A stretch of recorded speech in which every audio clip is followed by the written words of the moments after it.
It's time for your favorite podcast, The Musicians Talk Show. Here's your hosts, Dallas Dwight and Matt Tolley. Hello and welcome to another episode of the Musicians Talk Show podcast. It's episode 71. I'm one of your two hosts, Dallas Dwight. And I'm Matt Tolley. How's it going? It's going, dude. These shows keep coming. We're relentless. Yeah. Episode 70. 71, We're not 72. They go up almost as if by one episode a week. Chronologically almost. It's weird. So crazy. Maybe we should idea start was it that? at the top so that way people knew how many we anticipated doing. I've said it before and I'll say it again. We need to jump from episode 71 this week to episode 680 next week. Perfect. And just once we have like 20 of those, people will be like, dude, this podcast is legendary. Oh, look, they've been around man, for they've been around 600 forever. episodes. Let's scroll back. And they scroll back so Let's scroll fast. back in that, they yeah. missed the jump. They missed that big jump in so numbers. if they're not really paying attention, they'll miss it. There's about 500 less episodes than what we claim. Yeah. Has anyone tried that? Just blatantly lying? I don't know. I mean, if it's not a lie, if you're open about it, you know what I mean? That's a It's good like, point. it's almost a joke at that point. Yeah. So I don't know, satire or something. Way to go! At least the cap got on first. All right, I'm drinking one of these The Icelandic best waters. water ever. They're really good. Mm-hmm. Yeah, they pull it straight out of. They say it. They say It's it filtered right here. by volcanic rock, dude. Yeah, I've been to Iceland. It comes out of their tap over there. I'm a big water fan. That water comes out For of their real, tap. that sounded dude. sarcastic, but I really am a big water fan. Yeah. Well, your body is like. I'm not going to pretend I know the statistic. How much percent water? 70, I think. I think it was somewhere around 70. But that water comes out of the tap in Iceland, dude. It's amazing. I tested it myself because What a you can buy shit the water place at to the live. store. And I guess the only reason you can buy it at the store is if, you have to take it with you. So it's portable. But it's weird when you buy that same water and you taste your tap water and it's exactly the same. It's like, That's awesome. And Yeah, it's I really really do. good. I really do enjoy this water. I also like Fiji water a lot. yep, Fiji is my old favorite until I went to Iceland. I found the real water. Water is amazing. Drink Good more of water it. is amazing. Drink more of it. Yeah. All right, let's get on with the show. Yeah, so we had 4th of July this past week. Yeah, big week. Big week. Happy 4th of July to everyone there. Yes. We played a show on 4th of July. Not a lot to report. It was our first show with our new guitar player, Daryl. Yeah. That was cool. All originals. All originals, and we played some GNR stuff as well. Right. Well, yeah. Right. You played all your originals, is what I meant. Yeah. Actually. Yeah. Yep. Very so, cool. that was cool. Yeah, it was. I didn't make it was it hot. To it, unfortunately. It was. I want to know what the deal was. Tell me what happened. Okay. All right, yeah. I know it was a private event. It was a private event, so you guys were there just having fun with all your friends. So that's a cool way to have a show. Yeah. So if you guys know, I produce my best friend Ashton's dad's band. They're called 50 Year Rebellion.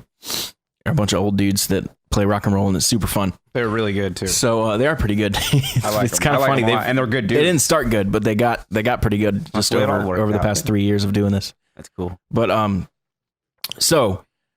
this was their album release pretty much.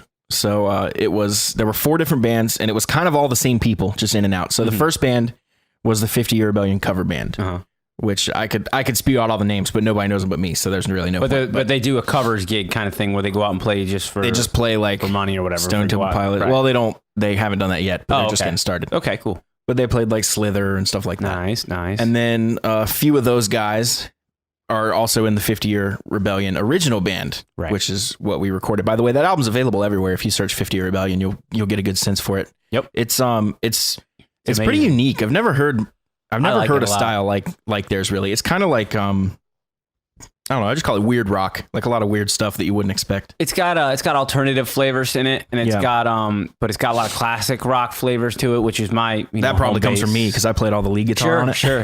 But I love it, man. Anytime I do shit, it always comes out sounding like that. But it's great. I love it. You're a perfect producer for them too. Worked out.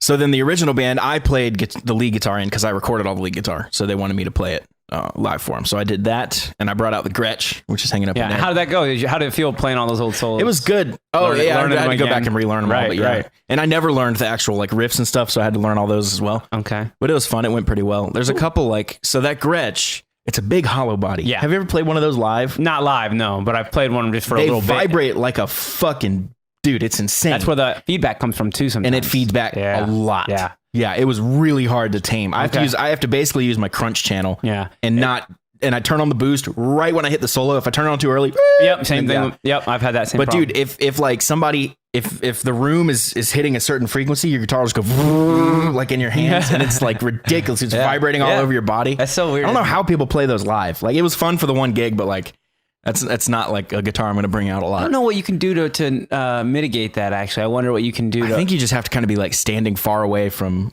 Yeah, but I was in the monitor, and I would try to stand back, and it did a little bit better. You know, I don't know. Yeah, it's feedback. Essentially, it's like it's catching those that sound waves better than a. It's like if you put distortion on an acoustic guitar, it immediately starts feeding back. Yeah, you can't. Right, it just starts bouncing around. You have to almost always with an acoustic guitar put a sound hole plug in there, so that way it doesn't that's a good point. That's why. I never have an issue when it's just DI, unless you crank the bass too high on it, which I never do anyway. But as soon as you put like distortion on it, like goofing around. It'll anything if you're hearing your sound back, that's the thing. Is like if you're putting it through a monitor or something, you gotta have a sound hole. Dude, he had me ripping through the monitor, and I kept telling him like, hey, turn me down a little bit, turn me down. Well, this is like just through the whole night, right. I was just like, I don't in the need, monitor, I don't need that much. Like, see, I had the exact opposite problem at our show. I'll tell you that later. But it's literally the exact. I kept telling him, turn up. I couldn't hear myself. But that's weird because you play a half stack right behind you. Yeah, well, it wasn't behind me that night. But anyways, finish up. Let's tell me what happened. So with your then, original set is what I want to know. Well, that's last. We played last. So that was the second band. Was the 50 Year Rebellion original set. The third band is something they just called Project X, which is just like a group of guys. Like, it was me, Rasan played bass, Paul, the main guy from 50 Year Rebellion, on guitar, and then his like longtime friend from Minnesota, Kurt, plays drums and sings. So we did a bunch of covers, and then Goliath came up and sang the last two with us. Oh, cool. Which was Thunderstruck and Man in the Box. Nice. And then the LA Maybe went up and did our original stuff, so that was fun. It was just super casual. Like, we just played our songs, you know. Badass. What time did you guys take the stage? Yeah, probably like 8. Cool. So was it just getting dusk kind of, and like maybe cooling off? By the time we finished, it was like it was getting dark. Nice. Very cool. And then sat around the lake and watched fireworks, and then went back to Matt has like a little mini house out there on the lake, and so we went back there and hung out. It was cool. Everybody else went home, but me and Daryl hung out for a while. So it was cool to get to hang out with him and talk to him about just, you know, everything but music. So far, all we've talked about is music. Right. You guys are just kind of like getting into it and practicing a lot and stuff. So yeah, we have a lot in common. Cool. It's one of those guys you meet that you're like, why didn't we meet before? Yeah, like, I feel like we would have. I got a good vibe from him when I met him at Flight, actually. So I've always Daryl's awesome. I've had good feelings about him. So Daryl teaches at Bold Music, same as me. Yep. So everyone knows. Yep. Teaching buddies. Cool. And then after that, that was it. So, and then I took this whole week off, so I've just been chilling. Have you been? Cool. I feel like I had the whole week off and I didn't do any chilling. Really? Yeah, everything's. Did you have the week off? I thought you were working. I had Thursday and Friday I had off. Oh, okay. I did work on Monday through Wednesday, but Thursday and Friday.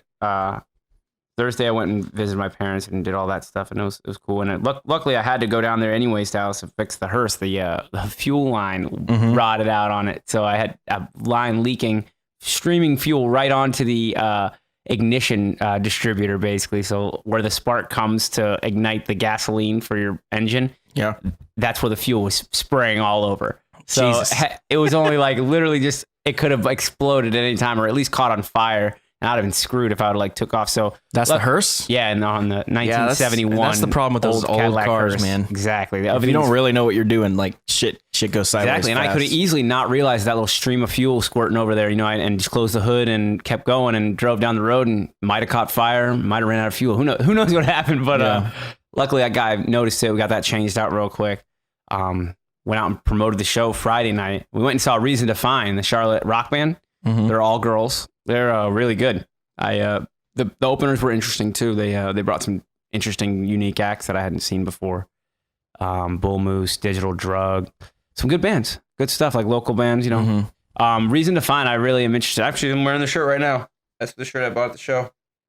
It had a stain. I've seen the name. This stain was on it when I bought it. I was like, man, what a letdown. Like, it's already stained. Like, some girl was wearing it. Pre-stained. One of the band girls was wearing it probably and eating hot dog or something. Drip some ketchup right on them. Who knows? Good like, Lord. fold it back up, put it, we'll sell it. Good Lord. No, I don't know. That's just kidding. Sell it for extra now that I wore it. Right.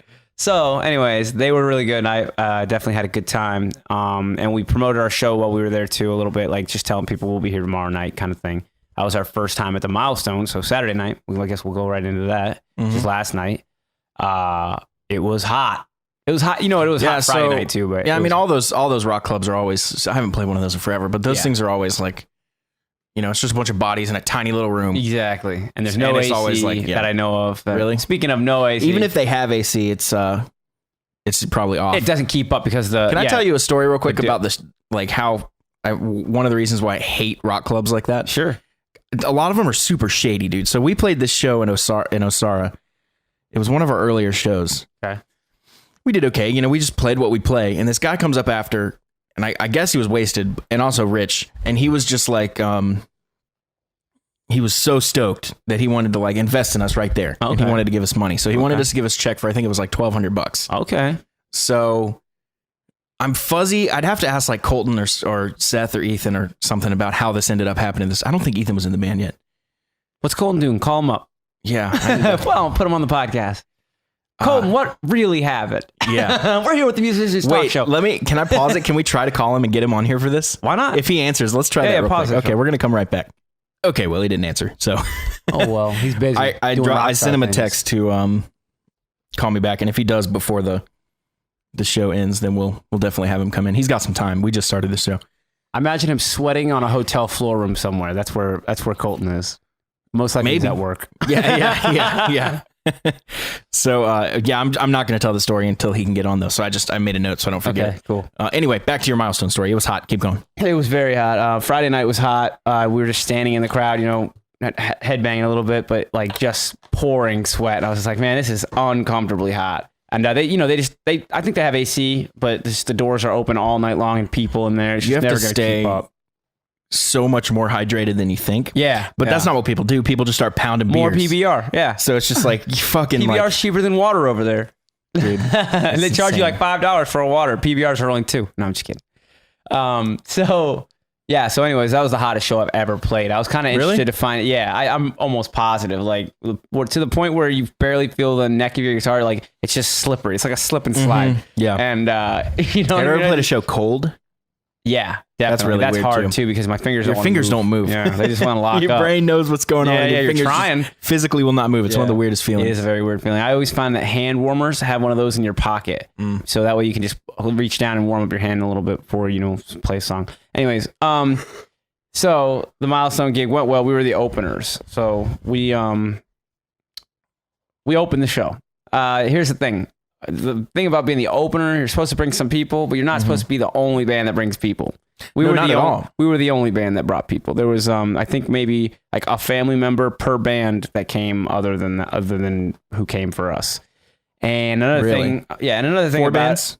4 bands Starting when? starting at 9. So you went on at 9. Yeah. 45 minutes? 45 minutes. So every band had 45 minutes? Yeah. I don't think every band took 45 minutes, but everybody had 45 minutes. We were done by midnight, so it doesn't really add up because of the changeover time and everything. That should be an hour each. You should be done at 1, right? So anyways, so some people took less time or whatever, and it was fine. But here's another thing too. Lost my train of thought though. It was going to be not bringing only people. Being the only people that bring people, because the next bands that had to go on after us basically played for our crowd, and we were very different musically. Very different. You know what I mean? We're talking about the next band was a 2-piece jazz improv group after our hard rock heavy metal act that practices and is very tight. And this band, I don't think they practice. I think they just go on the road and they improv. You know what I mean? Like, they are good musicians for sure. I'll give them that. But at the same time, I think there's a lot of practice that goes into this art that is imperative to putting on a good show. You know what I mean? We worked our asses off. Yeah, that's weird. And it's really weird, and it was like, so there was an awkward silence afterwards. There were some jokes that did not even come close to landing, which is very awkward on top of. So basically they went up and just bombed. Yeah. Unfortunately, it was really hard to watch. I showed them support and stuff like that. Then the next band is our friends Black Powder, who had us on the show, but they don't have any vocals. But they rock. Like, they are awesome musicians. The drummer and the bass player are amazing. The guitar player's got some cool lead chops. Amazing sounds, right? I love those guys. But no vocals. They need a vocalist. I've told them that. I pretty much say it regularly. Like, a band can be really good, but without vocals, it's really hard for people to relate, and to relate what these emotions feel. They want words to these emotions that they're hearing, that kind of thing. And then the last band was the band out of Asheville who put this on. Basically, they asked Black Powder to play and whatever, and they were really good. 3-piece, very jazzy. So another different type of music, right? So it was really weird for just a positioning of us, but I think everybody had a good time. It was still a lot of fun. The hearse is definitely a fun thing to drive up there because these people are just like, wait, what? You guys drive a hearse? That's funny. It is funny. It's like, I don't know. But it was a good show. I had a good time. I was very tired. I am very tired, I'll say. Brought the hearse back this morning. It took me extra long to get here. Sorry, Dallas, for making you wait. Oh, it's all good. 77 rehearsal after this. Yeah, so you have AC broken in every facet that's of what your I was gonna tell you, like my AC story, dude. Seriously, this is crazy. All right. So where did it all start? It started, I guess, when I got my new job. I went from an AC air conditioning shop, like where when it's nice out, they open the doors, but when it's hot out, they close the doors and keep it nice and cool in there. I moved to a new shop. They just keep the doors open all the time. They don't have AC. Like it's hot. So you're sweating balls all day. So I'm sweating all day. It's usually not that bad. There's fans and stuff like that. It's not really that bad, but it's been the hottest time of year right now. So that'll be nice in the winter. Yeah, and then I moved apartments, and I got a really good deal on an apartment that doesn't have AC. So now I'm kind of saving a lot of money. They're not going to fix it? They're not going to fix it anytime soon, no. And then we've agreed. Like, she's giving me a huge discount. I've got some, like, personal space AC units, like the ones at the playroom. In the room. Like, I got those. Those can work. Too. They work great. They keep it nice down in there, but still hot in there. Sleeping in the heat, for sure. Then my car AC goes out. So I got no AC in my car. Your BMW? The BMW, the AC was out. The hearse never had AC. As soon as it was transformed into a fun vehicle, they gutted all the heat and AC, all that stuff's out of it. So, yeah, I'm living a super hot life right now, bro. I'm so hot right now. And it's the hottest time of the year, just absolutely humid and hot here. If you don't live in North Carolina, I don't know where else I can describe to you, like, that's like this kind of heat. It's not just that it's hot, like it's 93 degrees, like during the middle of the day, but the humidity level, you're dripping wet by just standing there. It's like clinging to you somehow. It's unbearable. It's so uncomfortable. And Dallas, you were saying, like, if my place didn't have AC, I just moved. I'd I'm not doing that. There's no way, dude. I did a vacation to Chicago in 2016, and it was super hot because it was summer. And the AC went out, I guess, at the place we were staying or whatever. And yeah, we just got a hotel. Yeah, especially if you're in that situation where you're already traveling. You're just like, all right, well, you're laying there and like the thermostat says it's like 86. Yeah. And you're just like, I'm just sitting here sweating. Yeah. That's one of my least favorite things to do. That's definitely uncomfortable. And one of the things I do the most easy. Like, right.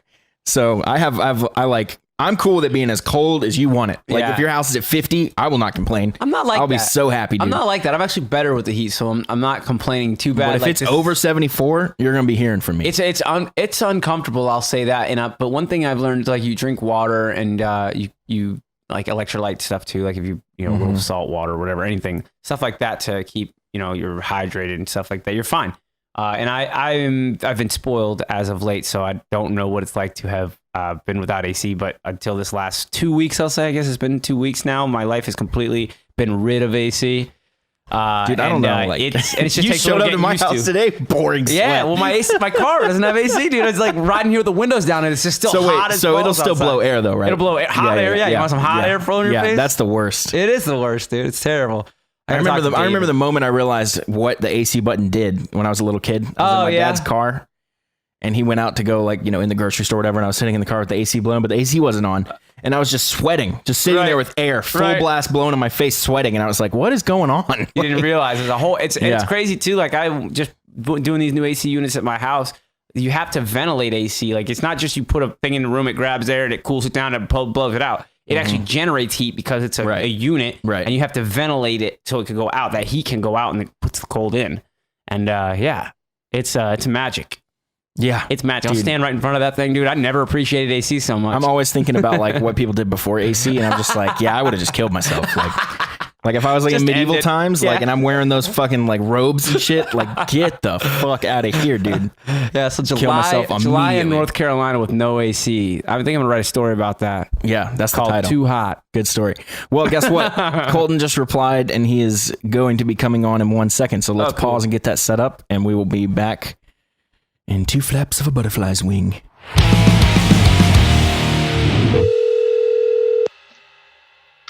Hello. What's up, dude? What's up, man? We are. How's it going? Good. We're recording now. What up, Colton? Oh, I'm here on the air. I'm here with my buddy Matt. I don't know if you remember Matt. I'm sure you do. I do know Matt. Yeah. What I remember Matt. What's up, man? So he played a show at the Milestone last night, and I just got me thinking of like all the shitty gigs we do at NBT back in the day. NBT is basically the Milestone in Columbia, South Carolina, for people that don't know. But do you remember, and I texted you the brief summary, but do you remember that gig we played? And this the main reason I wanted you on is because my memory is so hazy on it. Basically, I remember we played a gig at NBT. This guy loved us. He came up at the end, wanted to give us money, and wrote us a check, which we thought was cool. Cool. I don't. And here's the part I'm fuzzy on. I'm fuzzy on how this happened. NBT ended up getting the check and paying off their broken air conditioning unit, and then basically giving us what was left over. What? So $1,200. We ended up getting like $300. And all the guy wanted to do was give us money. It had nothing to do with the venue. That's so crazy. Yeah. And I'm hazy about how that happened. I want to refrain from using names because I definitely don't know his name either, so it doesn't matter. Yeah, I don't remember that guy's name. He was a super nice guy, but yeah, he was definitely a little intoxicated. And I want to say his son or someone related to him, cousin, nephew, like someone younger related to him was playing in one of the other bands. And I remember him coming up and being like, me and you were like kind of unloading and stuff. And he's like, guys, that set was awesome. And he was just, going off. And we were like, yeah, man, thank you. We appreciate that. That's really cool. And he's like, I want to buy some merch. And I want to buy some stuff. I don't have any cash. And so he's like, I just want to write you guys a check because I think you've got potential and you guys are awesome and stuff. And we're thinking, whatever, that's cool. But you never hear anybody be like, I want to write you a check. It's definitely odd. For a merchandise item that costs $10. Yeah, it's definitely. And so then he's like, like a check for $1,200. But he's like, I have to pay off a bar tab. I remember that was kind of caveat there. Was like, there was a bar tab that he had. And he was also paying off like 2 or 3 of his friends' bar tabs. And so that was involved, but it wasn't $1,000 of bar tabs. No, right. It wasn't even $100 of bar tabs. Yeah. It was maybe whatever it was. But yeah, there was that. And so then they're like, well, we got to check the cash at the bar. We got to make sure it's legitimate. We have to cash the check at the bar to use it at the bar and blah, blah, blah. How old were we? How old were you and I? 17, 18? Yeah. 16, 17, 18? Okay. How old are you now, Colton? 25. Okay, yeah, so we're only 1 year apart. So yeah, so whatever you were, I was just 1 year older. So yeah, 17, 18. Which thinking about it, like, this is what leaves a bad taste in my mouth, is NBT somehow, New Brooklyn Tavern, the venue, somehow inserted themselves into this situation that didn't affect them and ended up taking a bunch of money. I got a new AC. Oh yeah. That's what really doesn't sit well with me. Looking back on it, because we were young, we didn't really know, like, it was a weird situation anyway. Right.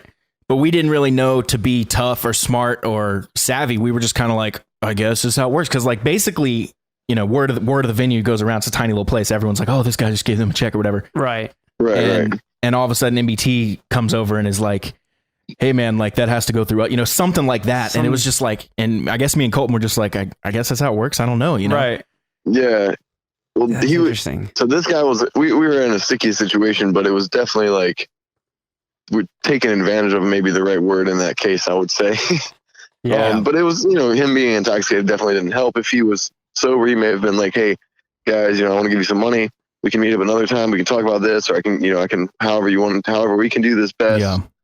He would not have ever, I feel like anyone in their proper mind wouldn't have been like, I'm going to write you a large check while I'm intoxicated at a bar and give it to the bar to pay my bar tab. Yeah. And I wonder, it's also possible that he gave it to the bar and was like, give it to those guys. Right. You know what I mean? And it's like, and the bar was like, fuck yourself. And who knows what, like maybe that guy fucking has a reputation to that bar and they're just like, nah, he owes us this money. Or who knows? I don't know. Like, like it might be a wild card. I don't know. All I know is they took it and fixed their air conditioning.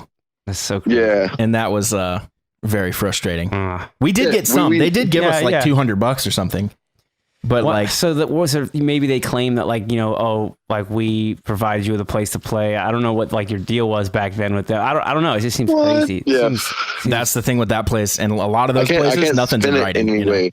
Yeah. Yeah. I can't think about it in any other way that involves like someone not thinking about it maliciously and being like, well, let's just skim a little bit off. That's what I'm trying to give them the benefit of the doubt and I'm coming up short. Yeah, that's what I'm doing. Totally. Yeah.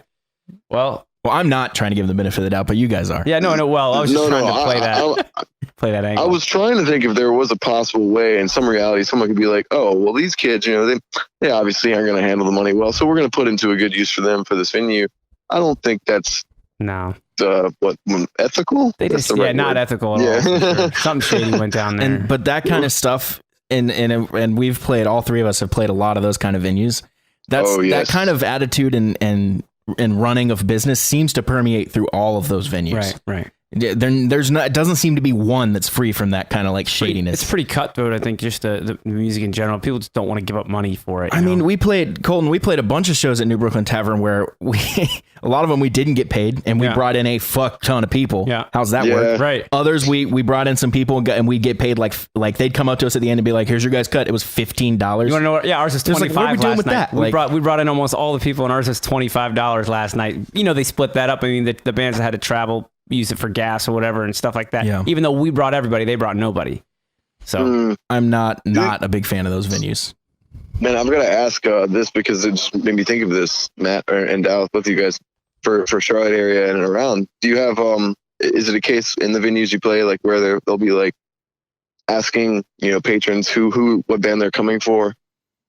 Yeah, did they do like a bracelet thing with you guys? Because at MBT, when you go in, you have to like check like we're here for Osara. They didn't do anything like that at the Milestone. They're pretty pretty low key. They do probably the minimal amount of everything. So everybody that comes in, they just everybody went in. The only thing there was bracelets for people who were with the band. We got 3 people that we were allowed to whatever comp. But do they know that Kyle's Racing Buddies, for example, came for you guys? No, we knew because we knew who we were looking out the crowd. We know everybody in the crowd, and right. There was like 2 people we didn't recognize. So we're like, all right, we know who's here. So for what us. NBT does or used to do is when you came in, they'd say, "Who are you here for?" Right. And they'd tally a little sheet. And though if Prep and Barium bought 40 people and everybody else bought 1, you guys got more money. Exactly, and it was still like $10. But that's the way our first show at Hattie's was actually, and that's the way Mad Park does it. Mad Park Designs when they put on a show. So that is kind of reward you for promoting it a little bit. Definitely, at least on the surface. But see how the finances of those places work is just completely escapes all reason for me. Like I just don't see how it works on the outside. Me neither. I honestly don't understand how most of them stay in business due to that. But, me too, but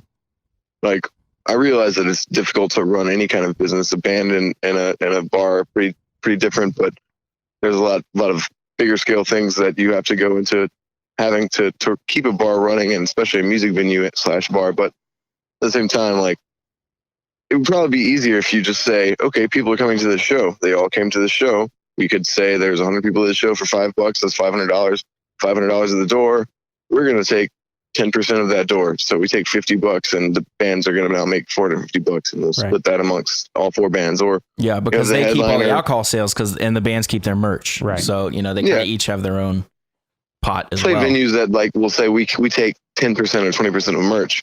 But we're already getting a nice guarantee, and we're getting, in that case, it's like, okay, we understand you've got lights to keep on in this production, and these crew that are coming in here to play, they're not cheap, and so you're just trying to cover your butt in case we're coming in to say like, oh, we're just going to play this awesome venue and not bring anyone out or not promote or anything like that. I understand that, but it's when it's like kind of set up for you to fail already that I'm not cool with that. It's like, oh man. So we're just trying to, profit just as you guys are. Exactly. Like just have it set up to where the better the show is, the better everybody does. You know what I mean? And like it be as fair as possible. Don't even get me started on the exposure thing. I hate that. Anytime somebody uses exposure, you should basically run from that. It was like, all right, so you're basically saying I'm doing this for free. Based on somebody else's reputation. If everybody's doing it for free, that's one thing. But if I'm doing it for free and you're walking away with $5,000, right? Then it's not right. Yeah, it's not now a fair I'm pissed. Deal. But see, they do that a lot with young bands. Yeah, like us back in the day. Right. So the kids, they're super stoked for exposure because they get to play a stage. There's lights on them. There's 5 people there. Here's how fun is an awesome venue to play that's empty. So it's like it's all part of it. You want the venue to. If the venue is awesome, hopefully it's awesome because it packs out every night. Like people always show up for it, no matter what the band is or There's rarely any of that anymore, but that's hard. Yeah, you don't see that in places like Charlotte and stuff. Well, that's you see that like that New was York. The story in LA and in New York right back, when music was really thriving. Yeah, but I mean to get people to show now, like you need a name. You know what I mean? Yeah. Like people need to know that, oh, we're coming to see Matt's band because we love Matt's band. Some kind of Yeah. some kind of thing that people is going to stand out, and people are going to go, that's the band we're seeing tonight or this weekend, whatever it is, because most likely people don't go to 10 shows a weekend. They're going to one show a weekend, maybe two. Even hardcore music fans. So Yeah. you're trying to it's a competition between all the other shows going on, not a cutthroat one, not where you're trying to cut down anybody else, but it is something you're trying to make yourself stand out. Yeah, for sure. An event versus just a show. That's right, man. That's right. Something with some kind of some other level of marketing towards it. I would say me and you got fortunate in Dallas early on, so like having played the amount of crap shows that we played, also to have some shows that were like, I guess they just assumed that we were much more professional and like I remember we played our first show ever. We played literally on the way to the studio to record our first album. Yeah, so we did that, and then our second show, I think it was our second show, Colton, was the Battle of the Bands that we ended up winning. Yeah. Wow, and we beat all these other like rock bands that were way more established than us. That's good. That's good. And we ended up opening for like Saving Abel and like all these other bands. I remember you telling me that. Yeah, it's very cool. And dude, I still remember one band in particular. Older guys than us at the time, they're probably in their mid 30s to 40s, playing like biker rock. Right. They were so pissed I bet. that we beat them, dude. They were so mad because a big part of the reason we beat them is because we played Hot for Teacher and we smoked it. Yeah. Nice. So it turned a lot of heads. That's awesome. Yeah. We had the feel good rock going on, and it just wasn't like the right, it was just one of those things. Like their music was cool and whatnot, but like we didn't win for any other reason that we were super different. And I wouldn't say that we won because we're better. We won because we were super different, and that caught the eye of the judges and whatever. Yeah. But that venue, Jillian's, that we played at, multiple times, I wish was still running because, man, Is it not there that anymore? place, it is not. So, Dang, dude, the everything's last different. show that we played there was a sign on the door that said, the venue will be closed for good starting tomorrow. Jesus. Man. You guys were the last one to play there. Make then? sure you got paid. Yeah, and so we were bringing bands from North Carolina from just like 2, 3, or 4 hour drives and paying them like a couple $100, $300-$400 to play those shows with us at Jillian's to play a 45-minute set. We'd pay like $400 to come play because Jillian's was paying us so well. We knew we were bringing anywhere from 150 to 200 people in there. They knew that, so they're just guaranteeing us a flat rate of this money, and they said, you guys pay the bands whatever you're going to pay the bands. So I was like, okay, well, we're going to split the bands, third with all the bands we play with. That's awesome. That's a good deal. So, It's going to work. It's got a system that's working. Yeah, and it was like for me, it's like, okay, let's like get some bands that we know that we like and we want to play with, and this is an opportunity. They're not going to like be like, oh well, we've never played with you in Columbia, we've never seen this venue, but we're not going to turn down playing for $350 for 45 minutes or whatever. Right. Yeah. So they come play with us, and they're like, wow, you guys are cool. Like, let's talk. And we talked, and now we play out with them in shows in their area and stuff like that. But Perfect. if there were more places like that, the big businesses that have their stuff together, like that was Jillian's. They had a crowd. They had, they weren't. Well, I say that, and then they shut down. That's what I was just about to say, dude. I was like, we need more places that do what Jillian's does. Yeah, but they're out of business. So something. I mean, you guys played the last show. You're saying because you were there, and then they had the sign on the door that said tomorrow we're done. Yeah, Jillian's was like legendary Columbia venue. Right. Yeah. I played that Battle of the Bands was at Jillian's, and then my last show with Osara was at Jillian's. So they had like good sound in the full setup. They're like a good venue. It was definitely a weird setup. Like it's hard to describe. Like you walk in and you see the host stand, and like to the back of the host stand is kind of the stage, and like the place is really big with a lot of walls. Okay. So like you can't really see the band in a lot of different places, but I mean it was cool. They always had big bands there for some reason. It made me think. It was kind of like it was really a sports bar. Think like Wild Wings kind of setup or something like that. Right. Like where it's definitely not your typical concert venue or setup to even do that. But they had the space for it, and the folks that were there were down to have a live band play, and people got pretty rowdy there, so they'd stay open pretty late. Right.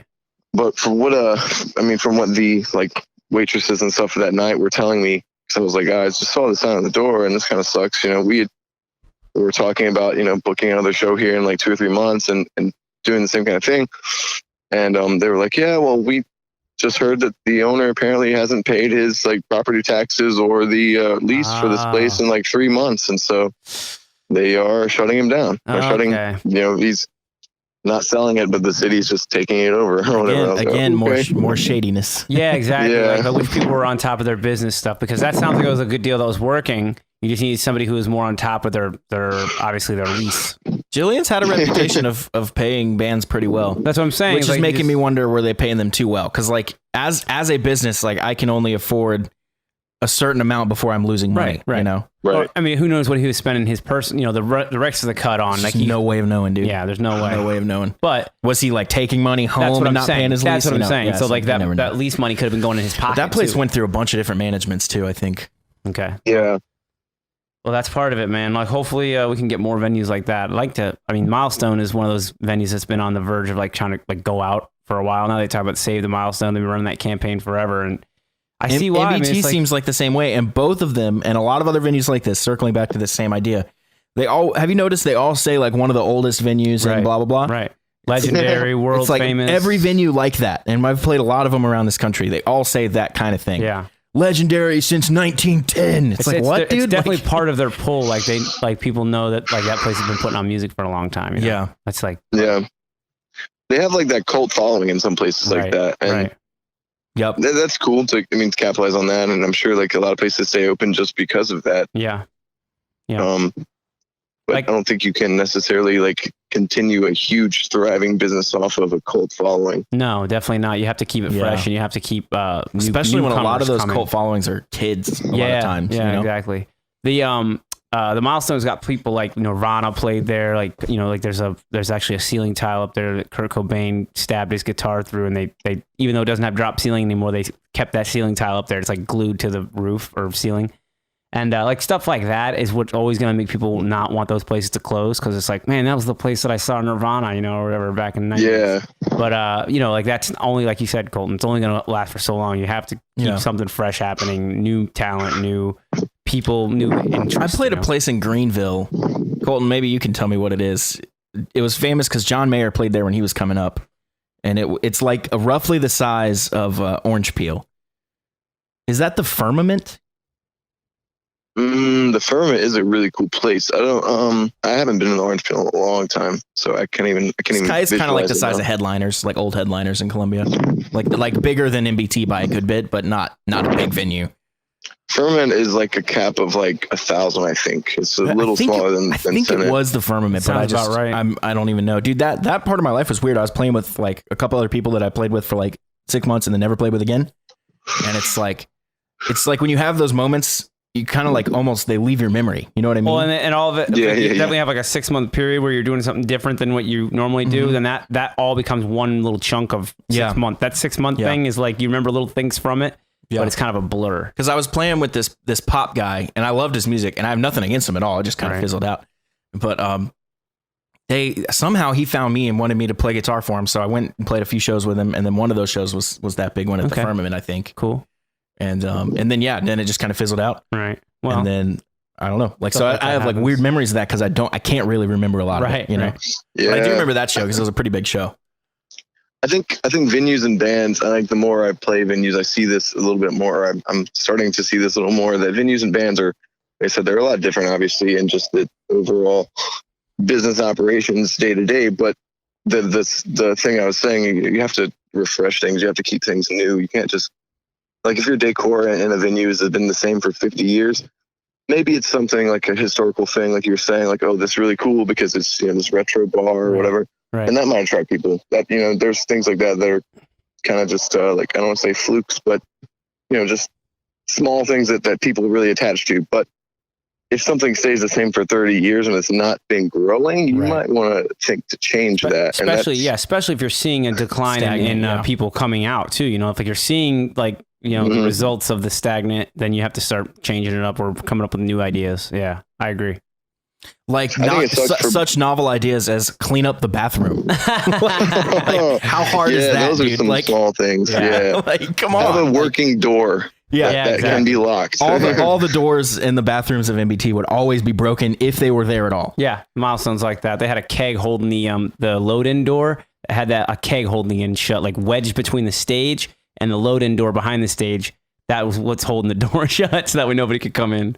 It's like, wow. Jeez. It's just like, dude, like, I mean, like, I understand, like, you're kind of getting the Rock thing, the dirty club. I get it. It's kind of a thing. Like the quaintness of it all, yeah. Yeah, but if you had any, like, successful business person walk in there, they would be like, look, here's 10 things you got to change. Definitely. Because these things are hurting you. Definitely. Like, Save the Bar, or whatever with that show. Simple shit, dude. Hey, clean the bathrooms. Hire people that fucking care. Yeah, Like, what's that show? The show, Bar Rescue. Bar Rescue, dude. You ever see that? Yes. The guy goes John in there. Taffer is the man. Yeah, he goes in there, dude, and just whips these bars into shape. He's like, what are you doing? Oh, yeah. do it. He's on So the he's the Gordon bartenders. Ramsay of, Yeah, exactly. Yeah. But he's just about all the bar workings. You'd love that show. So I don't know about the bar one, but we do love and watch Kitchen Nightmares, which is the same I haven't thing. seen but that for one. for Kitchen kitchens. Nightmares? Yeah, It it's sounds- just Gordon Ramsay going in Gordon and Ramsay, yeah, telling yeah. people to fuck off because their tuna's like 6 years old. Right. Well, that's dangerous. That's dangerous shit right there. Yeah, it's so funny, dude. So it sounds like Tuna that's is kind of the dry same as thing. bones. Yeah, dude. There's one scene. It's a famous scene. He goes into the fridge, like one of the big fridges,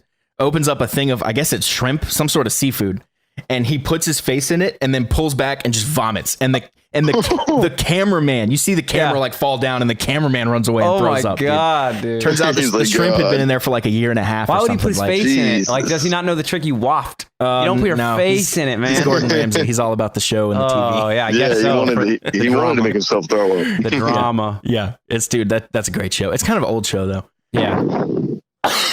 But I feel like a lot Yeah, of these that- places could do some really simple things, and it would help. It might Money it is wouldn't turn another it thing around, too. but- You know, obviously, like these places got to be successful and thriving to be able to upfit. You know, or have some kind of investment. Not to do clean that. the bathrooms, but yeah, to do some other stuff. Not yeah. to clean the bathrooms, but if you have to renovate the bathrooms or something, you know. Yeah, and fix Yeah. like a broken door. Right. I get it, I but try to- also like if you care enough, like you can get in there with a hammer and nails and get it done. Yeah. You know, Do it yourself. Yeah. Yeah. I try to sympathize because I realize like there's a lot of stuff like that, you know, like one person is never in charge of, and like the Yeah. peon that works at the venue is not, he might have been told to fix the door, but he's like, oh, I don't have a hammer, or I don't have all this. But Exactly. the talking about Bar Rescue, man, I love that show because that guy takes no shit and doesn't allow any excuses for himself or for anyone else. So like he was telling this one guy, it was actually a bar in North Carolina. And I was like, after he did that, I was like, man, if I go to North Carolina, I want to stop here.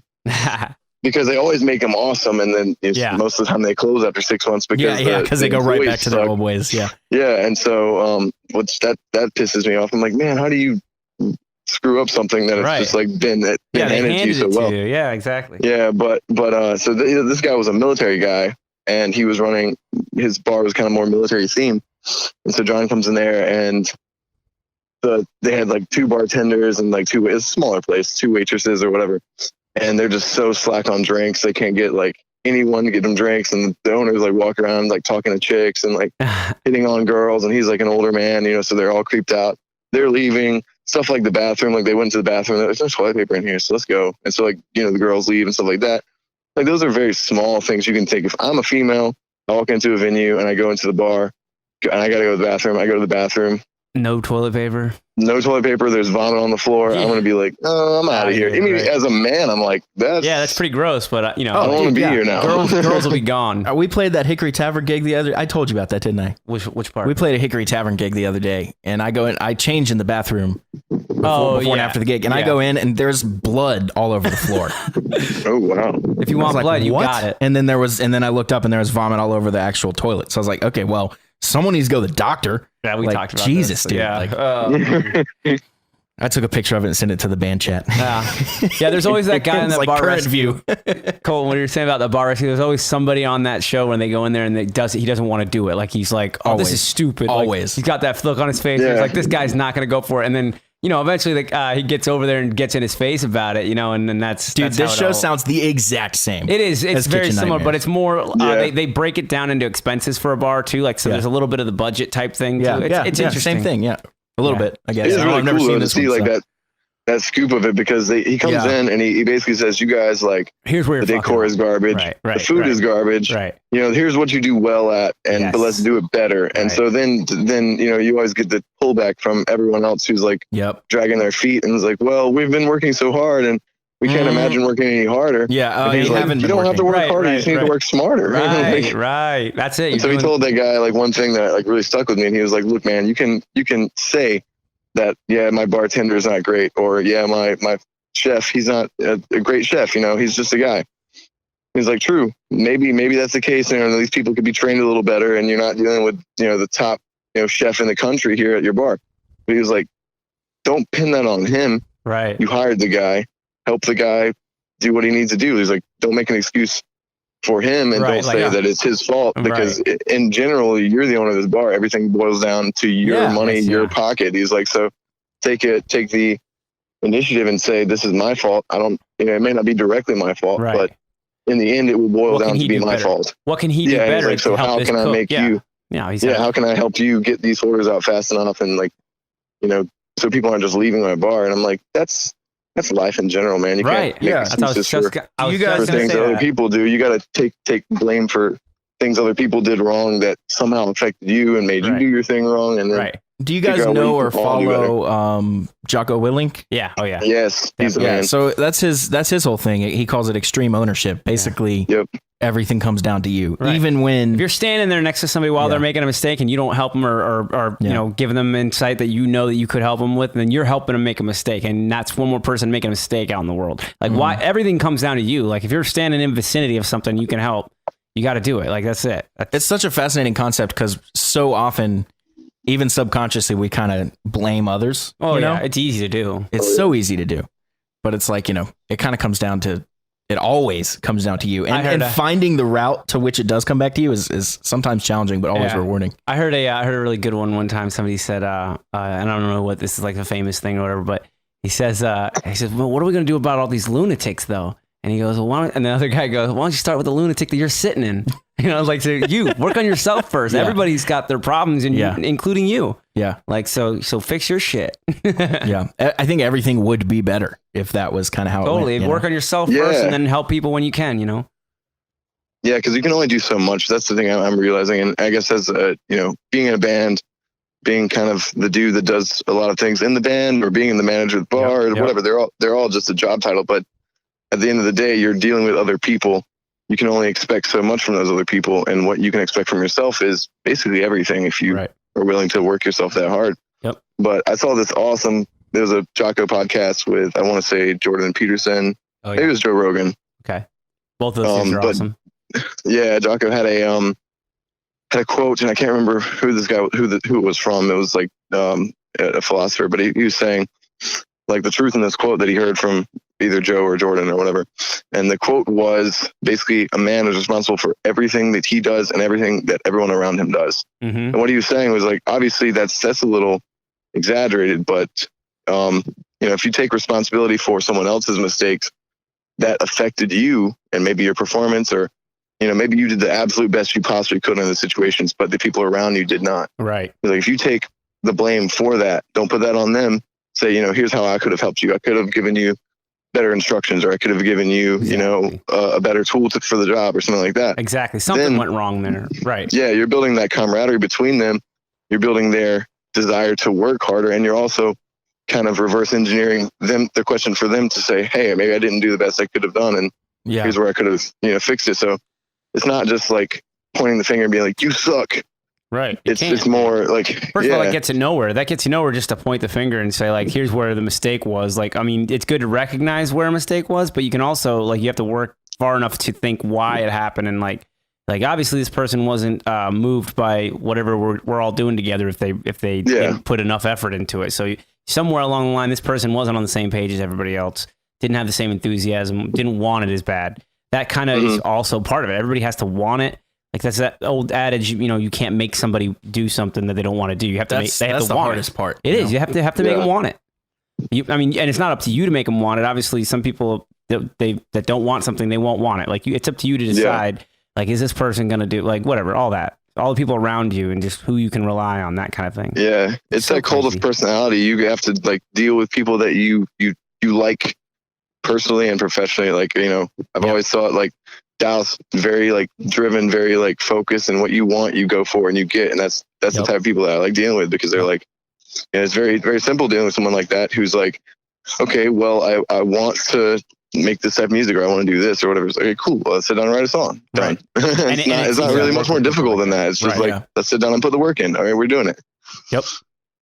Me too, Colton. I agree with you 100%. I like to be around people that inspire me, motivate me, and also like when you're working with them, you know that they're in it too. You know what I mean? They're that's they're a present. big thing. They're Yeah. present. You can know always what feel it when it's like, all right, I'm kind of dragging you here. I mean? Right, exactly. You don't want that feeling. Yeah. That's not fun. That's not a good feeling. You can tell when people are unequally invested. Like Yes. when there is an equal investment amongst a group of people, you can tell because the workload will always be Somewhat equal. kind of shifted to fit their particular, Oh, right. skills and weaknesses.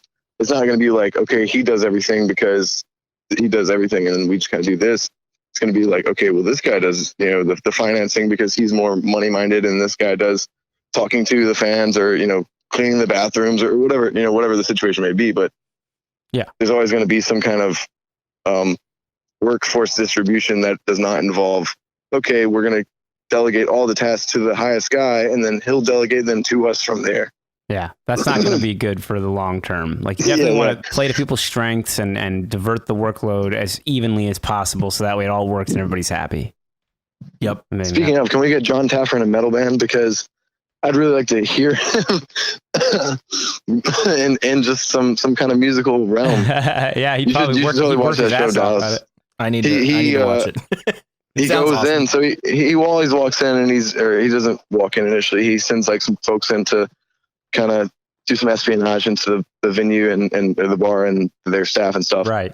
And then he'll walk in, and when he walks in, it's like balls out. He goes in, he's like, all right, Yeah. this place fucking sucks, and you guys are lazy. And he just like comes in, he doesn't like hold anything back, he just shits on them all. Totally. Yeah. He And could once be- he's done that, they're like, wow, this guy's an asshole. And then he sits down with them and like very politely talks to them about, how do you think you can make your bar better? He doesn't Right. say, I think you can do this. I know, he knows what they can do better. right. He's a bar professional. He's been doing it for however many years. Yeah, I think that tactic But- is smart. He goes and he wakes him up, like gets him present. They're all paying attention now because he's made a big thing, and then he's got their attention. He can give it to them, straight and tell them what they. That's need what to do. Ramsey does. He stands up and goes, "This restaurant is closed." Yeah, it's I like, love who the that. fuck is this guy? I We're love not that. closed. Who the Like, fuck is this guy? no, we're love open. it. We're not Everyone closed. looks around People really are like, confused. got their fork in their hand, like, what, do we have to stop? It's so Escort funny. Gordon Ramsay off the premises. Yeah, He's cooking outside for all your I'd be outside. Yeah. Yeah. Hell yeah. Fuck that restaurant. I'd be outside eating Gordon Ramsay scrambled eggs. I would get the place cleared out. All right, cool. So, Well, we so figured- Colton, tell us about Osara. Give us the update there. What's been going on? oh yeah. So right now we are writing some music. As always, but a couple songs finished right now. We've been talking to a studio in Boston. They messaged me and had like some stuff they'd seen and asked if we'd be interested in coming. And they were like, we could fly one of you there. And I was like, or you could just give us the money for the flight and we can all just make it there for free. Right. But I was like, I would totally be down to fly there. You guys want to drive? They're like, we'll provide the round trip. You basically like the stay at the studio and the day there and stuff like that, and the recording. But so we're just like talking to them, dealing with that. And other than that, man, we haven't really been booking much. We're doing I would say cherry picking. That's kind of what we're doing with the shows. Right. We're playing when we want to play, and we're not like holding off from playing just because we're like, oh, this is what we should do to keep folks coming out and stuff like that. We're just playing when we want to play.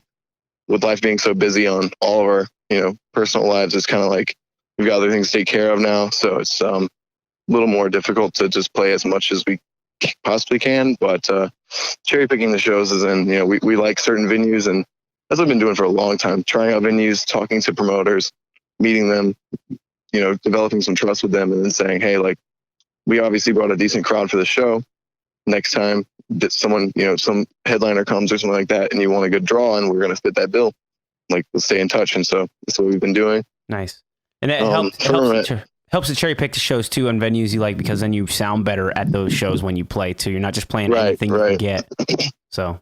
Oh, absolutely. Yeah. And that's the one thing, man. I play in, Dallas knows you guys do this a lot too. It's like cover band stuff. Like you run your own sound and stuff like that. But at this point, I'm like, man, I could set up our PA system for our cover shows that we will play like in a small bar or to a frat or sorority party or something like that.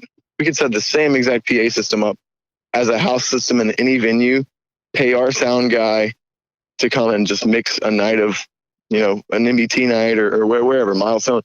And I feel way confident that sound system and those bands would sound better just because we said, we're going to do the sound. We're going to pay this guy we trust to do the sound. Right. And that bothers me, because I'm like, if your whole job as a venue is to, have shows and you want bands that sound good, then obviously you want to pick bands that are good.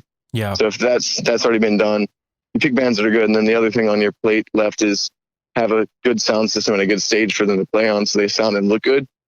Yeah. And the sound part seems to be like so bad. No one cares. I've played.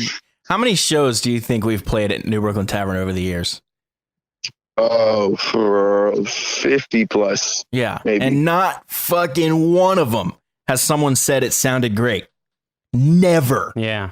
Always I hear the bass was way too loud. I couldn't hear the vocals. That runs it, or is it like just a different guy every night? It was pretty much when I was there. It was always the same guy. Okay. But I mean, I never heard anyone out of probably over all those 50 shows, thousands of people came to see us. There's something to be said for the fact that there is no like resume for sound men, really. Nobody, like, you ever like heard of a sound guy? I think they just don't give a shit. He had a resume. I don't think they care. I think this guy says he can run sound. He'll do it for this much. No, I think the venue may care or may not. I don't think so. That's what I'm saying. Never met a sound guy that gives a shit. But like Colton's saying, it's on their plate to be to make sure that the sound is good too. That's their job. But the band's got to be good. But that's out of their hands as far as like they just have to pick good bands.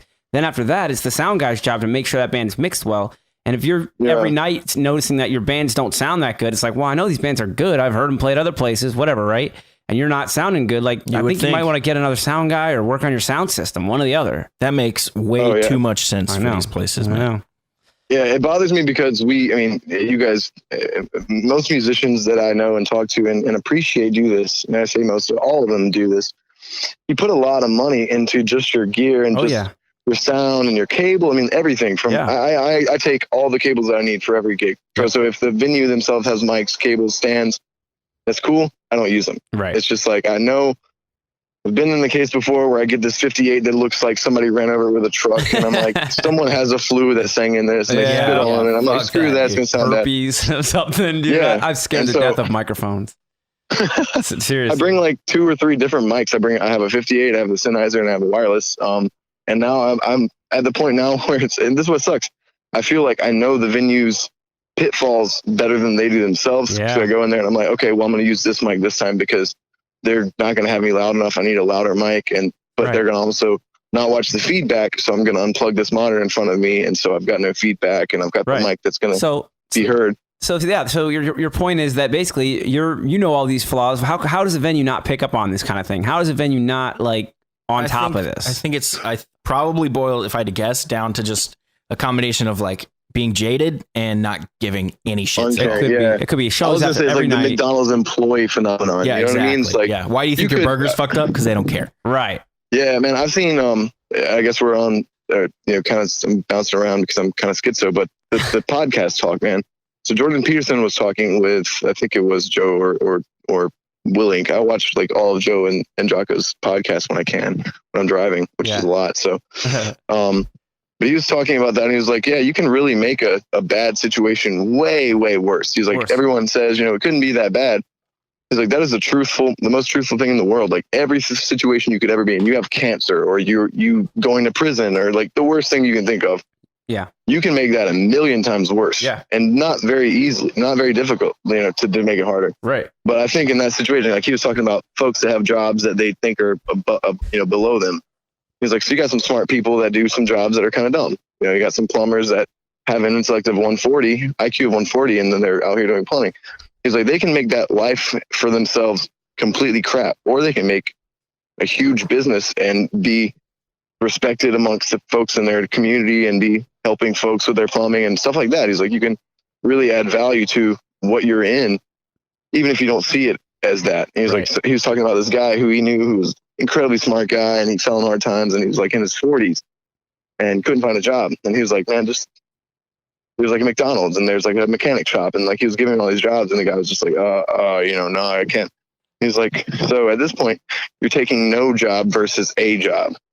He's like, so that's a stupid mistake already. But he's like, those people at McDonald's, you could be a great cashier, maybe work into manager, leave that job, get a way better job, and carry on with your life. Or you can go in there miserable as hell every day and just make everyone who comes to pick up food miserable as well and screw their orders up and, you know, maybe steal food or steal money or whatever you can do. But he's like, it's very easy to make it much more difficult on yourself and everyone around you. Yeah. I think It's not, life is so reactive. It's based on like what you're in, whatever situation you're in. Cause a lot of us are going to find ourselves in the same type of situations. It's very common. You see this stuff all the time, but how the people react to it and how you bounce back from these like things that happen to you, you know, and like, it's so much of what makes you, you know, and like, and what makes you successful versus unsuccessful. You know what I mean? Like, just, and also just doing something like you like not taking no job over a dumb job is definitely the worst move. Like if you have no job and you're literally like no way you're going to pay your next bill, you better get some job while you work on finding the job you want, you know? Yeah, turning your nose up at other things isn't going to make you get a better job down the line. Exactly. It's going to actually impede your process in paying your bill there. Yeah. And but, going into work, like you said, going to work pissed off every day is going to cause more problems on you too, because you're going to cause resentment among your co-workers and also people who go into that store and you deal with every day. You're like breeding more negative energy, all of it. Like it's just you're putting shit out in the world, and then what happens is that shit comes back to you. It like surrounds you. Yeah. Really. And then it sucks because you're the first guy that ever got fired from McDonald's with 140 IQ because you're just a dick. Right. Yeah. And the thing I did a little bit of food service and Dallas did like, you know, some stuff like that too. I think stuff like that is great for people because you realize how much a mentality, you know, if you put on like the folks at Chick-fil-A, like people have a lot to say about Chick-fil-A, but like they're always nice. Have you ever been? That's where I worked for 4 years, all through high school. Yeah, I've never had anybody be pissy to me at Chick-fil-A. No, and I've got my order wrong. They gave me like a free milkshake thing. I'm like, oh man, you didn't even have to do this. And now I'm like telling them, oh, thanks for this. And exactly. Could have been like, oh yeah, I deserve this or whatever. They're the perfect example of what a fast food company could be. And if you look at like, you know, all the other ones are kind of hit and miss, it seems like, but Chick-fil-A is like the steady, like flagship fast food company that just like, they're always above and beyond. Like one thing you say about it is that they're always busy. Do you want to know? That's not a bad thing. It doesn't hold them back. Like you go to, if I go to Chick-fil-A and there's a giant line, I'll be like, yeah, but it'll be right. You know, we'll be right through. Oh, it'll be if fast. you go to Taco Bell, there's a giant line. You better not have anything to do. Better brought a book. Yeah, you better. You're gonna be waiting for a while. So, do you want to know how, at least when I was there, how they had such a good reputation, how they maintained such a good reputation? I guess organization would be my biggest you guess. You guessed organization. That would be my best. What do you guess, ready Colton? for it, you know? Ooh, I don't know. I'm gonna have to go with just like them driving that personality down your throat. It's hiring. Okay. They're very selective about who they hire. Right. And so they always end up hiring really good people because they say no to most people. Right. So, and then over time, they built up a reputation of being a good place to work for, which then brings in more better people. Right. And it's just, and QT is the same way, the exact same way. There you go. So QT is to gas stations as Chick-fil-A is to fast food. Yeah. So the bathrooms are clean. Like just little things like that make people be like, "Oh man, this is the best." Yep. Yeah, and it's the little things like the clean bathrooms thing, you know. One thing I'll say, Chick-fil-A, those things add up. That's not no food on Sunday, man. Every Sunday, I want Chick-fil-A. Every Sunday. Yep. I think that's Chick-fil-A a genius thing, man. You guys make me want Chick-fil-A now. Yeah, let's go, guys. Meet you there. But the one thing I do like about that, and we were talking about this last week at this exact same time, Matt, is that they that's like a principle thing, you know? It's like, hey, we could open on Sunday and triple our business, but we're not gonna. Yeah. They don't need to either. Because first of all, they're so good and they're doing so successful that it doesn't even phase them. Like they could make up more money if they did that, but they don't need to. They're doing, what's the difference between like 50 million and 60 million? You know, and it's just look about profit. Like that's way too low, but you know, it's just like as long as they're profiting and they're doing well and they're on the up curve, like they don't have to go. It's also that one day a week. Yeah. That they like.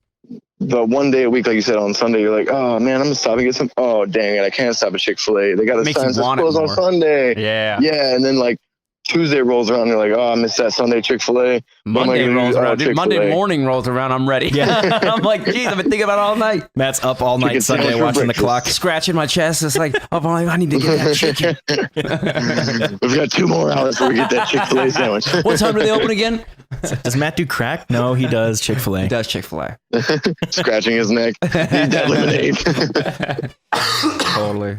Nice, man. This has been fun. Thanks for calling in. Yeah, for sure, man. That was fun. I'm glad we could reminisce about some shitty times. Yeah, and we also kept it relevant on what we were talking about anyway, so it worked out good, man. It was a good I love steering it to like more business stuff. That's the kind of stuff that fascinates me. Well, we talk about it. Musicians generally don't think that way until you get into it for a while. So if you start thinking about it, like if you're a musician out there listening to this right now, you should start thinking about the business side of it now. And, you don't have to know everything about it, but if you're thinking about it, you're learning about it, and you're constantly right. I've always been fascinated following people like I guess really Tim Ferriss mostly. Yeah. And through him kind of learning about the entrepreneurial business world and how to apply that back to what I'm doing. Yep. And then, through him met all the people that have been on his podcast, not met, but, listen to their podcast. Jocko, big one. I heard him because he was on Ferriss before he was on Rogan. So Ferriss is who kind of introduced Willing to the world. Okay. And then he did Rogan right after. I saw him on Rogan. Yeah, so he did it right out. He did Rogan right after Ferriss. And then he was his own thing because he's an animal. Yeah. But, people like that, and Rogan too, a lot of the people he has on there. Yeah. But they can be super hit or miss, he can just be getting stoned with Santino, or he can be talking like geopolitical, The good thing about it is I always find something in every episode, even if it's somebody I don't know, I'll end up still watching the episode because I really do enjoy like how Joe approaches these people and all the things. So I always find that like, even if I don't know the person, I start watching it. If after an hour of watching that podcast, I'm still not feeling it, I'm just going to give up on it. But at the same time, I'll give everybody a chance. Perfect example. I was listening to the Andrew Santino one, which was super goofy. Right. But they started talking about Bob Lazar, who was like the episode before. And I had to go back and listen to that one. And that one was insane, dude. See? Have you listened to that one? No, I don't think I have. You haven't listened to that one, Matt? Well, I haven't been on it. You gotta check it out. I need to. And I gotta wipe this man off the earth. I gotta watch the Netflix documentary too. But basically, it's a guy that is claims to have worked on UFOs, and it's more legit than anything you've ever heard. Like, it sounds wacky, but when you hear him talk, it's like, well, maybe. I don't know. Well, you saw the one with Blink 182. It does sound super wacky, but like at the level that, I mean, they've got some serious, like, I want to say witnesses or whatever, folks backing up his story. Okay. His testimony or whatever. He's been telling the same story for 30 years without any changes. Okay. That's really and a lot of stuff back in the 70s and 80s that he was telling that people thought were bullshit have since come to be unequivocally proven true. I gotta watch this. Something so fascinating about UFOs, man. I gotta watch it. Well, he worked at basically Area 51 on them. Okay. He said there's 7 there. And he's talking about like what he did and stuff. Man. And all right, don't spoil it for me. You need to listen to it. And then there's a Netflix documentary also. Okay. That's actually why they're on the show, to promote that. I'm in.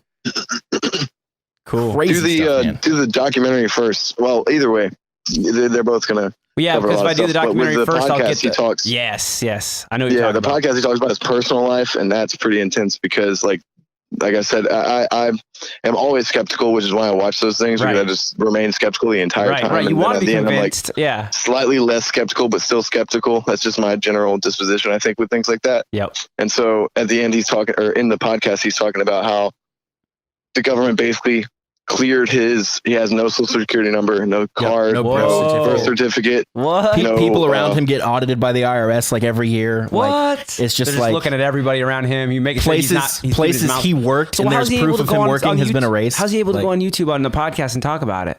See, that's one question I have. Like, how has he not been sniped yet? Right. Like, why isn't the government take him out? Probably because at this point that might be more than enough proof for anyone. Because everybody's looking at Bob Lazar mysteriously died of gunshot wound to head. Right. Like, on the way home from work or whatever. It was a precision shot right through the eye. Like, okay, so that was a trained guy. Now the trained guys know to hit him just off, just so they know. It's like, oh, this must have been some kind of random. It wouldn't even be that. It would be like he was hit by a truck, like on a bridge or something. Those are the moves that they go with. Pay some like random folks, like some drug addict to like accidentally run over him in a drug frenzy or something. Right. Somebody out of their mind. Yeah, I don't know. One thing Rogan said on that podcast in passing that stuck out to me, and I just have kept thinking about is misinformation agents. People that are basically paid or encouraged or lied to. Yeah. Like if I told you Matt like Slash died, and then you go and tell everyone you know. Exactly. And now I'm the agent of like this misinformation, like cackling. But in the corner, also put off onto me. Like Matt's telling everybody Slash died. Like what the fuck? Like you know what I mean? Like, but I do this with like 40 people. Right. Exactly. But I tell them all different things. See. So now you don't know what's true. We were talking about that a little bit last podcast. I think the misdirection type thing where people say something just so everybody looks at them a certain way, but even though it's not true, and then it gets people depressed. It makes a lot of turmoil into the world. I think he said the words misinformation agent. And I thought those two words together really stuck out to me. Like that's a clever thing. Misinformation to hide the agent, truth. Man, misinformation agent. Yeah, I do like direct sales, and I've been doing this for a good long time, 4 or 5 years now. Okay. So I deal with a lot of people. I mean, every day that's basically my job, dealing with people. And, just like in the service industry or whatever, there's a lot of things that you cannot say and that you can say to folks. They don't want the brutal honesty. They want, reverse engineered questions that'll allow them to come to reason on their own terms. But that thing, like the misinformation agent, once you muddy the waters with anyone, or they muddy the waters, they've heard this and this isn't true or whatever. And you're basically the bringer of the factual information at that point. Like when I walk into their house, they're expecting me to know everything and be able to set all of the wrongs right that they believe, or all the rights right, whatever it is. Like, we have this deal, this discount. Okay, cool. Can you offer that discount? I can, sure. But other stuff like that, like once the waters get muddied and they don't know really what's true or what's not, no one gets trusted. Like no one at all. Right. Yeah, which is genius for the person trying to hide the truth. Exactly. Yeah. Because I'm just gonna muddy the waters. Shut the whole thing down. I like that term, muddy the waters, for sure. Because it's like once there's a little bit of known falseness going on, then it's all of a sudden everything's skeptical. Everything is looked through a skeptical lens, and it's hard to get that mirage. You can't get that feeling back, whatever that's called. 10 things coming at you, one of them's the truth, but you missed it. Right. Yeah, this is random, but Dallas, on the documentary, have you seen the Netflix documentary? I haven't. I'm going to watch it very soon. Oh man. Seen it yet. Okay, so I'm not going to give you anything like any spoilers, but he has a drag. So how one of the neighbors that ends up backing his story and tries to remain out of the spotlight and doesn't really want to be questioned about it, just because you're talking about like government, auditing every person that comes in contact with him, and he doesn't want to target also erasing their stories and stuff. Yeah.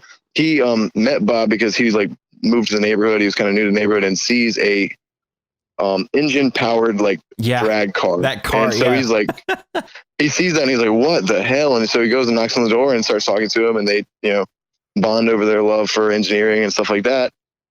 And, but he was like, I would have never thought that like this guy in my neighborhood with a drag car was also going to be like a fugitive, and like the government was going to try to erase him. And he's like, I can't really, he's like, I talked to Bob on personally, but as far as talking to Bob in a professional, so basically, Matt, he's like an engineering whiz. Okay. And he put a jet engine in his car. That's cool. And so his car could do like something like, was it like 300 miles an hour or something? Holy shit. And he would go out and test it in the desert. He lived in like Arizona or Texas or something like that. Okay, I know what you're talking about. Land speed record kind of. He said you could hear the thing from like 7 miles away. I know about land speed cars, man. They're really cool. So he just built one in his garage. Very cool. And well, most of them somebody saw it. Most of them are just hobbyists, and they go out there and they take them out on the salt flats to test them. I love that stuff. Somebody saw it and he got hired at like a science place, whatever, Alamos, whatever they call it. And then from there he went on to so that's basically the trajectory. Yeah, that's how it kind of happens, man. They have some kind of interesting hobby, and then they do really well at it, and everybody's looking at this guy now. It's crazy. That's cool. Yeah. It's crazy, man. All right, let's wrap this up, guys. This any other closing thoughts? This was fun. I just want to say that Colton, I want to come check out Osaro. Next time you guys do play a show, let me know, because I know you guys are being selective or whatever. Let me know. Do you have any upcoming shows you want to promote here? Ooh, we do not. We have like some cover stuff that we're doing, some like private party stuff like that. We should put a show together, man. Keep an eye out for something. Yeah, let's do that. Yeah, the three of us should do a show. That'd be really fun. Why aren't we doing really fun? That would be super fun. And also, I was going to say, Hickory Tavern, Dallas. Where are you playing Hickory Tavern at? Is it in Charlotte? Yeah, there's a bunch of them up here, and we have a variety band there. Yeah, we do a variety cover band. You guys do an agent like full band? There. Yeah, well, 4 of the 5 do the cover band. Okay, nice. Because we played a track, so we don't need the second guitar player. Right. And also, we keep going through second guitar players. So, we finally think we have our guy now.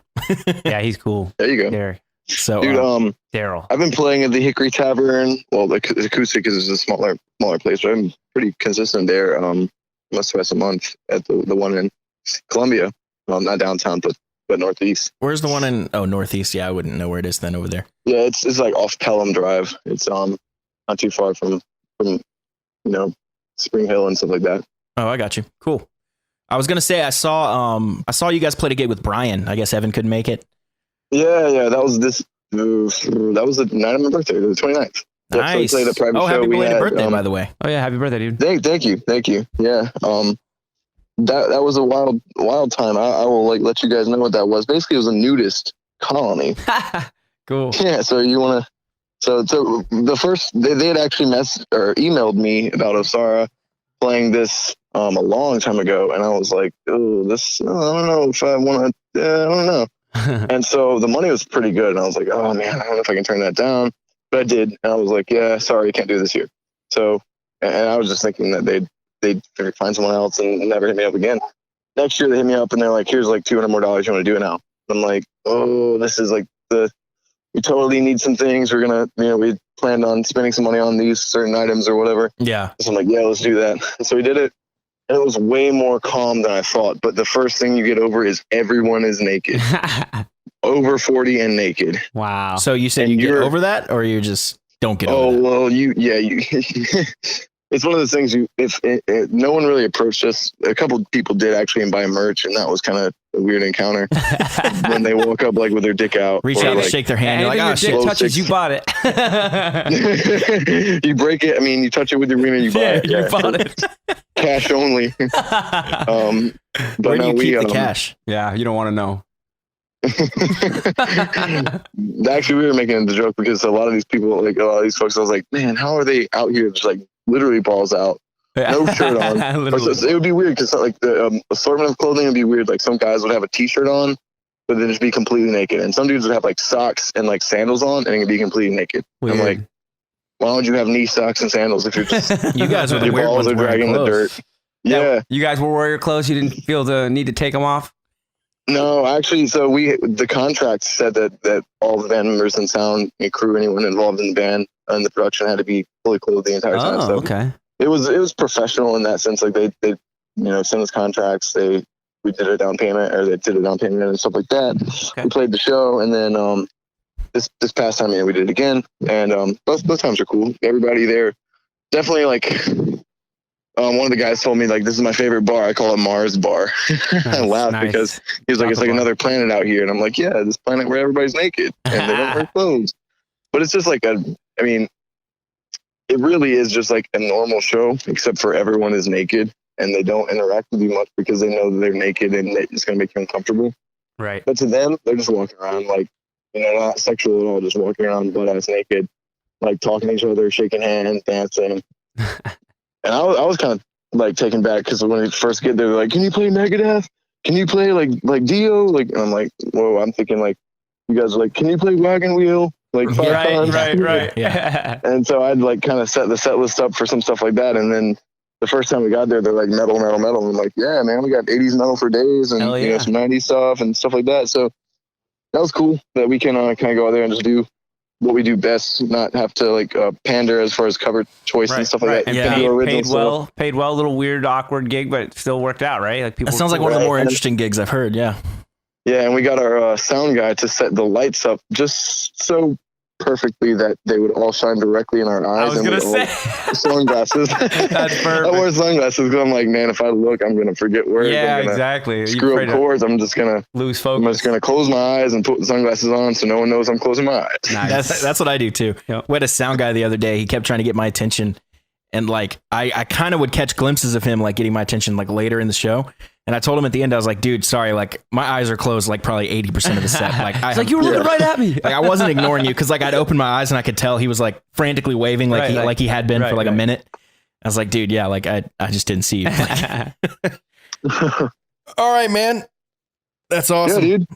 Let's wrap it up. Thanks for calling in, Cole. This was awesome. Good talk. Yeah, this was fun. Thanks very much, man. Go get that Chick-fil-A and let's play together, guys. Play games with me, bro. Yeah, all right. we're definitely gonna play. So we're calling it right here, July 7th. We need to get a Prep and Barium LA Maybe Osara show. Absolutely.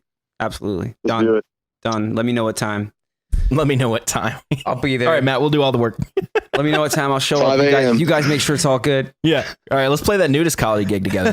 Let's do it. Let's do it. All right, you guys. Take it easy, man. See ya. Later, guys. Be sure to subscribe, rate, and review wherever you listen to podcasts. Thanks for listening, and see you next week on the Musicians Talk Show.